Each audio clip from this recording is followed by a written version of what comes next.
Good morning, good morning, good morning. So, yun nga guys, no, ako ay nakahiwalay ngayon sa bayanihan. Hindi ako sumama muna ngayong kina Kuya Bal. Gawa kasi na meron akong ibang transaction na dapat asikasuhin. Yan. So, eto yun. Yan. Magdi-deliver ako kay sa asawa ni Pastor Bobby Medabilio. Bye! Okay, wait lang. Mga kalingap, gusto nyo magyumaman o kumita ng pera? Sali na sa Grand Life International. Grand Life International. Ang kanilang produkto ay maganda sa kalusugan katulad ng Teo Broma. Teo Broma Mixed Drinks is a fusion of rich cocoa and health boosting wonders, making it a delicious drink that is also good for the body. Ang Teo Broma ay sagana sa mga mineral katulad ng magnesium, iron at potassium. Marami itong nagagawa sa ating mga kalusugan. May malaking benepisyo sa paglunas sa mga karamdaman katulad ng anemia, mental fatigue, tuberculosis, gout, kidney stones at marami pang iba. Kaya mga kalingap, saan ka pa? Dito na tayo sa may magandang naidudulot sa ating kalusugan. Bukod pa dyan, yayaman tayo dito. Kaya mga kalingap, ano pang hinihintay nyo? Mag-text o tumawag sa numero ni Kuya Val 0929-1132469. Likes and follow Val Santos Matubang official Facebook page. And please subscribe Val Santos Matubang YouTube channel. Teo Broma, a product of Grand Life International.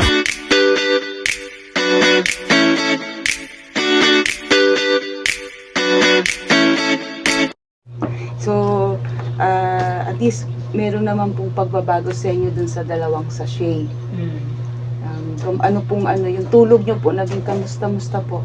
Okay naman. Naging okay naman yung tulog. Ganda naman. Oo. So, yung pamimintig medyo nabawasan. Yung ano bang tawag nito? Itong pag-ano ng kamay. Oo, pangangalay. So, gawin ko na kay Kuya Bal, kakausapin ko na lang siya mamaya. Ibigay ko po sa inyo itong dalawang box. No. Tapos, ganun pa rin po yung gagawin yung continuous na pag-inom ninyo. Kalahating sasi sa umaga, kalahating sasi sa hapon bago kayo matulog. Bago muna ninyo, wag nyo pong tatanggalin yung maintenance nyo ha. Kasi tutulungan lang po niya kayong ma-repair yung inyong cells. At the same time, pagdumi ninyo, kamusta pala po pagdumi ninyo? Ayun, okay naman. Wala po kayo napansin sa pagdumi? Wala naman. Naging normal kasi minsan bihira ako magdumi pag diabetic baga po ay yan. Pero yun, Oo. parang nag-araw-araw. Okay, very good. Very good po yun. So, responsive sa inyo tong ating Teo Broma. No? So, isang sachet, kalahati sa umaga, kalahati sa gabi. No po, tapos ako na lang po ang bahalang mag-ayos doon sa inyong account. Ngayon po, meron kasi kami pong project na Kuya Bal na kung saan po ay gusto sana namin ng presentation. Lapit ako.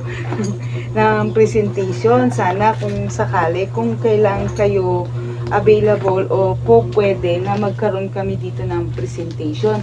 Kahit ako na lang po ang pupunta. Kasi minsan busy po talaga si Kuya Bal. Kaya ngayon, humiwalay po muna ako sa kanila sa grupo para mapuntahan ko lang po kayo. Kasi kahapon ko pa kayo gustong puntahan. Hindi ko lang po talaga alam ang pagpunta sa inyo. Then nagtanong-tanong ako sa mga tao paano pumunta ng Binson.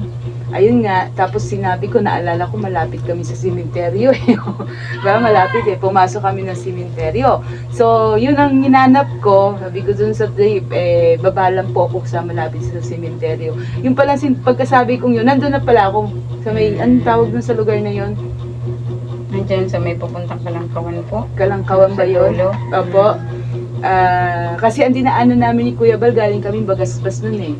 Doon kayo sa kabila. Oo. So dito ako sa may highway.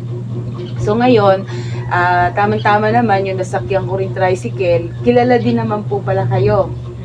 Oo. sabi ko, doon po sana ako sa church ni Pastor Bobby Mildebillo. Sabi niya, o sige, okay. Di yun, malapit sa sa sementeryo, sabi ko ganun. So yun, naihatid naman po ako, kaya siguro talagang willing ni God na makarating ako dito sa inyo. So ngayon po, at least alam ko na kung paano pumunta dito. Tapos binasa ko yung subdivision, ecology. Ecology. So yun na lang susunod na sasabihin ko, pag pumunta dito, sabihin ko na lang sa may ecology subdivision pagdating na sa tricycle, kasi tricycle na pala pagka So ito yung project namin ni na Kuya Val. Meron po kaming ginagawa ngayon na ticketing. So syempre, pagka nakapagbenta po tayo ng ticket, automatic po yun pagka may bumili, bumili ng isang sachet po natin na na Theobroma, automatic po magiging member na po ninyo yon pag siya po yung nabunot. So katumbas po nung 175 ay isang sachet po na isang ticket po. Tapos irarapol po natin yan sa Jollibee, magkakaroon ng event. So lahat po ng bumili, pwede po sila pupunta po sila doon sa Jollibee para maano natin tong project na to. So hihingi lang po ako sa inyo ng araw kung kailan po tayo po pwede available. Siguro si Pastor Bobby Si Pastor na lang po siguro yung kausapin niya about dyan. Para alam niya kung yung may schedule, kasi namin siya ang may alam. Oo. Hindi, para alam niya po kung kailan. Okay. Sige po. Parang narinig ko, anak niyo po ba siya Yung anak namin. Masama ang pakiramdam niyo. So, inuman niyo na po kagad kung Kung nag-inom, nag-ano kasi pag nagbiyahe ko, sabi ko sa mga kasama. Naghiga lang naman. Okay. So, siguro nga po si Pastor na lang ang pupuntahan ko. Baka Kausapin niyo na lang po sa cellphone. Itinatawagan ko yung number niya, binigay niya. Hindi ko makontak. Ay, baka po nung nagbibiyahe kami. Hindi, ngayon lang po. Ay, oo nga po, wala siya. Hindi po yun, baka hindi po masagot sa inyo, gawa ng nasa SPG po siya. Diyan baga po sa dinaanan nyo doon sa may sa may police baga po, diyan sa may malapit sa 7-Eleven na pupuntang yung diversion. Yung dito sa kanto, oo. yung SPG po. Nandun po. Nagtuturo po siya kasi sa police. Kaya minsan nag-off po yan ng pag naturo siya ng police, na-off siya ng cellphone, baka po ay... Pwede po. Pwede, sige. Para kahit yung mga pulis natin. Sige po, ganun na lang. Babalik na lang po siguro ako kung kakayanin ko by Sunday. May misa naman po. May po kay Sunday, di ba? Anong tawag nito sa Church po kami pag may sa church, oo.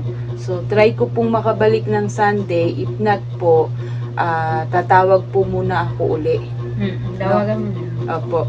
Sige. Response naman yun. Kaya lang pag may turo po siya ng police at saka SPG, di po talaga nasara yun ng cellphone. Kasi nga, mahirap mo siya maabala. Totoo yan.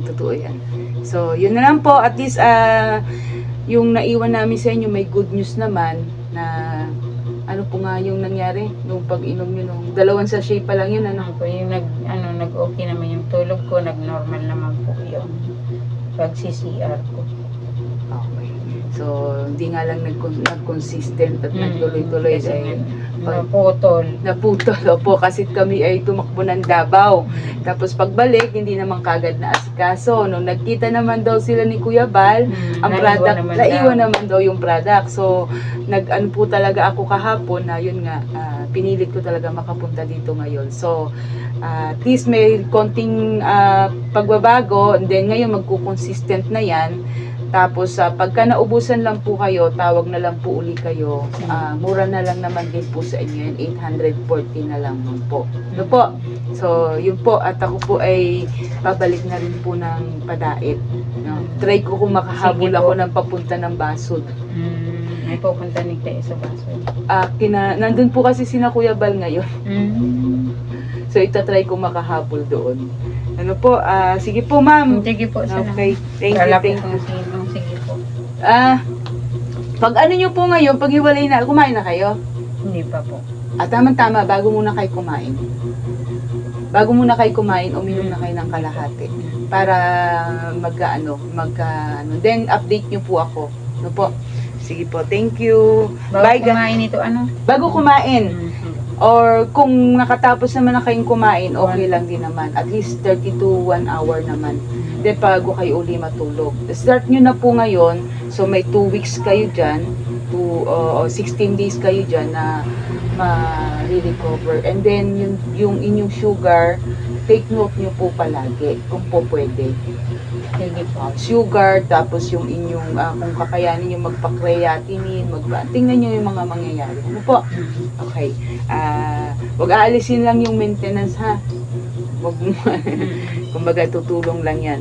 So, yun guys, umiwalay muna talaga ako kay Kuya Bal ngayong araw na to dahil kailangan ko talagang i-deliver kay ma'am yung kanyang box na Tio Broma, no? At mamaya magkikita rin naman kami ni Kuya Bal. So, see you later mamaya.